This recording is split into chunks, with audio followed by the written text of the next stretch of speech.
Register validation file namni qolib qo'yishadi. Mana qanchadir vaqtga noma'lum o'qiladi. Lekin birinchi sekund kechikish hosil bo'ladi. To'g'ri chiqmayapti. Mana bu kelgan paytda bir deb o'qiyapti. Agar register qo'ysang, mana shu to'g'ri bir bo'ladi. Ochiluvchi kontakti to'g'ri bo'ladi. Register qo'yilsa tikka bo'ladi. Registerda tikka bo'ladi. Register qo'yilmasa qanaqa bo'ladi? Bu nima hisobiga? Bu kapasiteti hisobiga. Tranzistor kapasitesi bo'ladi. Diodni o'tkazish uchun. Mana diod hisoblanadi. Bu kapasiteti hisoblanadi. Endi bunga kelayotgan buni o'zini geyni bor, nechidir anagacha maksimum qancha maksimum geyni chiqsa, buni to'yinish uchun kuchaytiradi. Kuchroq anaga turib berish kerak unga. Misol endi lotga qarab beraverasan u. Shunga qarab keyin o'rtacha 1 dan 10 kilogacha endi katta kichkina tranzistorlar beraverasan. 1 dan 10. Mayka qo'yish kerak shunda deysizmi? Ikkita qo'yish kerak. Mayka. Ochiq yo'llarga kontaktga ikkitadan qo'yadi, keyin kirish kontaktiga qo'yadi. Endi bunga kirish kontrakti mayka. O'sha yerga bitta qo'ying. O'sha Bitta bo'lsa ikkalasi. Ikkita gigga bir xil narsa qiladi. Keyin mana buni qo'yish kerak emasligi bu sxemaga qarabda. Mana buni ichki qarshilik bo'ladi. Ichki qarshilik katta bo'lsa, bunga qo'yish shart emas.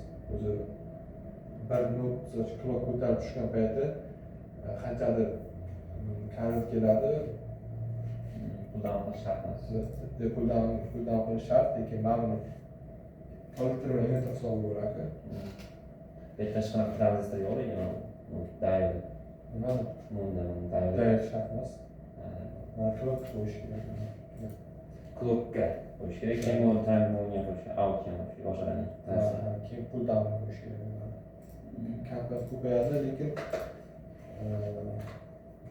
ma'lum qanday endi hozir IC qilinyapti-ku.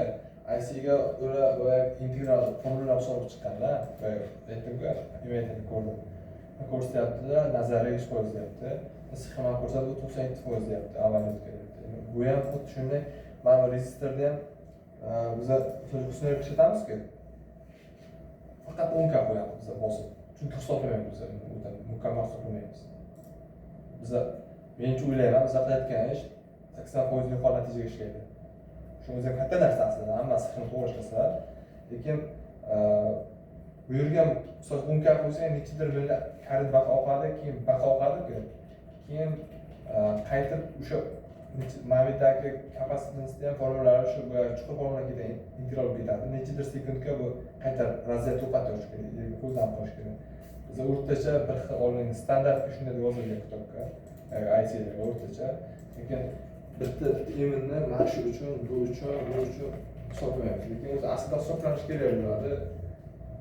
Shuni o'xshamasdi. Menimcha shuni aytgan bo'lsa kerak sizlarga.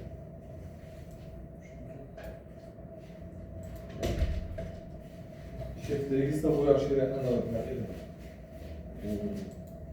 Valide. Matrix. Multiplexer, da? Multiplexer. Multiplexer, da?